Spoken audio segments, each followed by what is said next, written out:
po masyadong mahal yung 20 million para lang sa pagkain? Hindi. We have, alam mo, yung security lang natin, ilang daan na yan, di ba?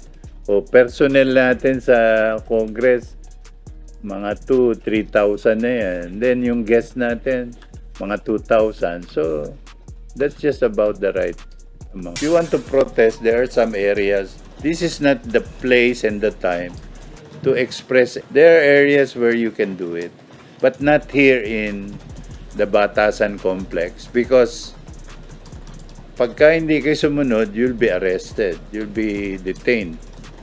O, nakita nyo naman yung detention center namin. Ready naman, di ba? Aircon. Pwede kayo matulog dun sa gabi.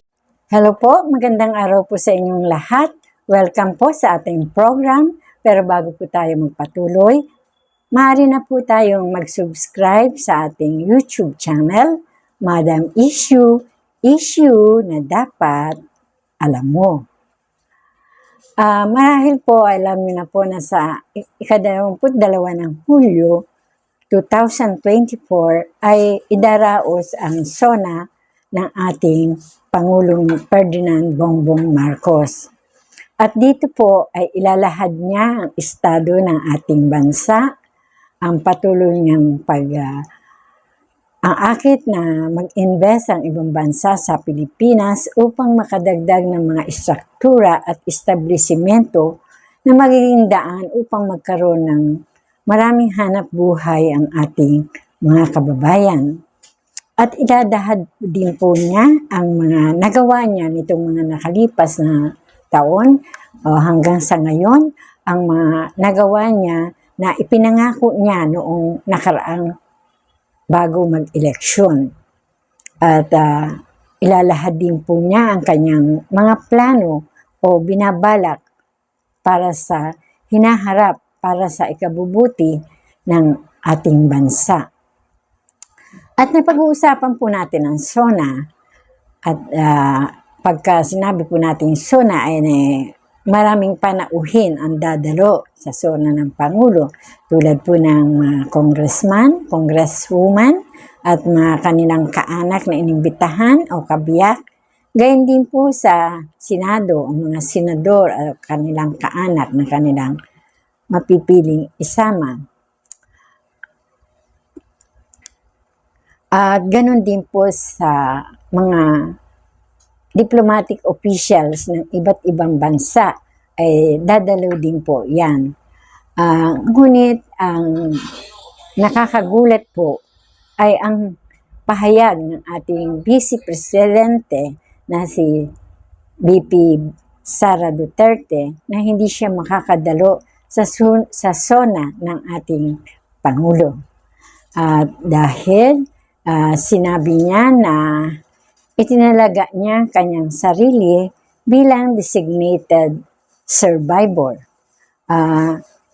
Dahil po sa ating saligang batas o constitution ay nakasaad doon na kapag may nangyari sa Pangulo o hindi niya magampanan ang kanyang tungkulin bilang Pangulo, ay ang Vice President ang hahalili sa kanyang posisyon o kung hindi man siya available ay ang Senate President ang mag-a-acting na President. Pero ang pinakamalaking tanong po ay kung bakit nasabi ng ating Vice Presidente ang designated survivor na itinalaga niya sa kanyang sarili.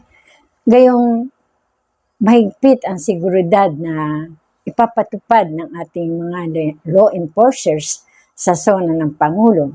Mga 6,000 na law enforcers ang itatalaga o ipakakalat sa SONA upang matiyak ng seguridad ng Pangulo.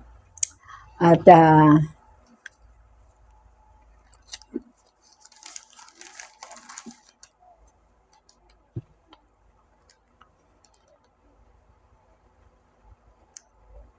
maraming nagsasabing kaya nag-resign si VP Presidente Sara Duterte sa pagka-secretary ng Education ay upang umanib siya sa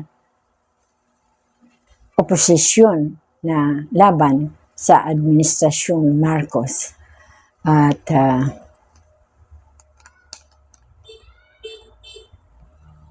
kaya marahil ay dumidistansya siya sa administrasyon ni PBBM.